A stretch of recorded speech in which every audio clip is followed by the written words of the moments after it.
This morning, new video shows the moment a Boeing 787 Dreamliner crashed moments after takeoff. You see that new video there. We want to warn you, it's hard to watch because you know what happens here, but officials say one flight recorder has now been recovered from Thursday's horrific Air India plane crash that killed some 290 people. Investigators are now working to determine, of course, what caused this crash. This is the incredible part of that. If you're seeing that plane just explode there is a sole survivor. He's apparently a British national who was reportedly seated in 11A, according to his boarding pass. The Hindustani Times reporting he told them, quote, 30 seconds after takeoff, there was a loud noise and then the plane crashed. It all happened so quickly. Dozens of others died on the ground as the plane slammed into a hostel housing doctors and medical students. The death toll still could potentially rise. With us now, CNN safety analyst and former FAA safety inspector, David Susi. Okay, first of all the crashes you have investigated and all that you have covered as an analyst, how extraordinary is it that someone walked away from this crash, not only survived, but walked away from it?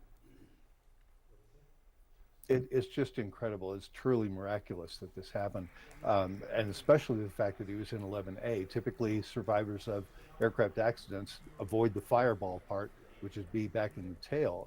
But to see that he was in 11A and having survived this, the only thing I can think is that it was because he was directly above the wing spar, which when the impact happened, the wing spar is the heaviest part of the airplane. So that impact is what probably saved him, the fact that he was above that heaviest part of the airplane. As to the causes of the crash, there are several causes being considered here for this Dreamliner. A bird strike, double engine failure, flaps not being deployed. And I know you mentioned sort of noticing that the flaps didn't appear to be deployed yesterday. Are those areas that you would concentrate your investigation on?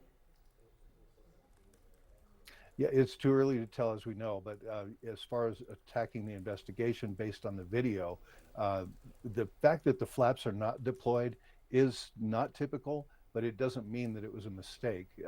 Flying out of Denver high altitude when it's when it's a hot day, to put those flaps up on, at least on older model aircraft, you do that to try to get enough airspeed so that you can then take off. But so it isn't a counter practice or bad practice, is just a different practice. So I'm not thinking that's the problem at this point.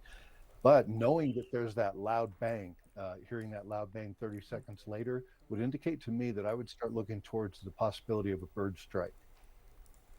Wow, yeah, because we heard that from the survivor that there was a loud bang about 30 seconds in. This plane went down less than a minute after takeoff. What is Boeing's role in this investigation? What do you expect from them? Well, Boeing fully will cooperate with the investigation. They have people on site, I'm sure, at this point, and they're going to be part of it as far as the data box as soon as the black box is retrieved. Now, Boeing did design this aircraft with a lot more data points than any other aircraft prior to its time.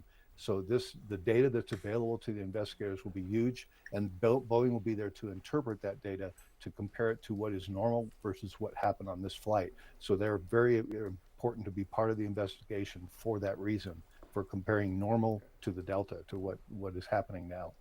That's a very important point, that there's going to be a lot of data points, and we know that a black box has been recovered now. David Susi, thank you so much for your expertise this morning. Kate.